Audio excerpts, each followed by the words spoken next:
And so we are here with us now, celebrating this momentous event in the life of Rosel. Si Rosel, kahapon lang maliit ng bata ito. Maliit pa rin. Pero at 18, she's now a big girl. Talagang na siya.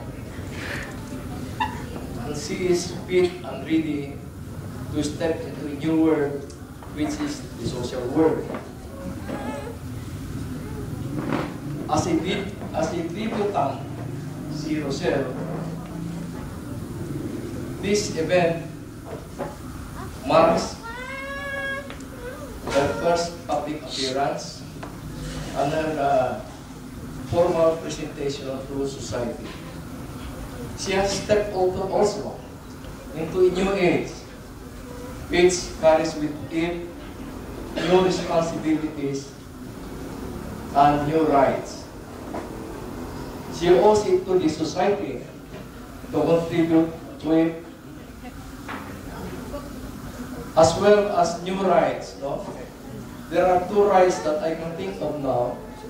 The right of suffrage, which at 18, which is the legal age for voting. Siguro she can vote from 2010. And she has also the right now to marry. She has reached the legal age of marriage. But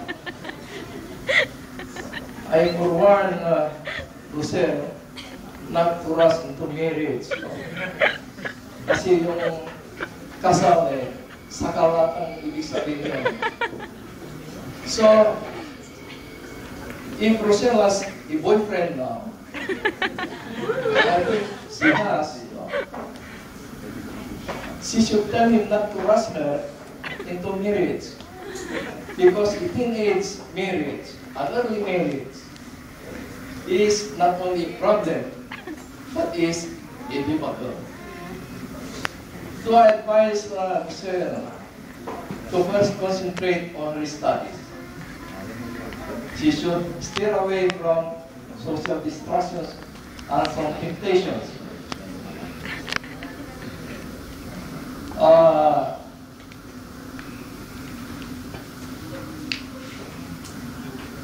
She should first concentrate on her studies. She should finish her course, and I am expecting her to be a doctor someday. When she is finished in college, then perhaps she can start building up a colorful and successful career. But in the meantime, Rosel should be as sweet and gentle as she is.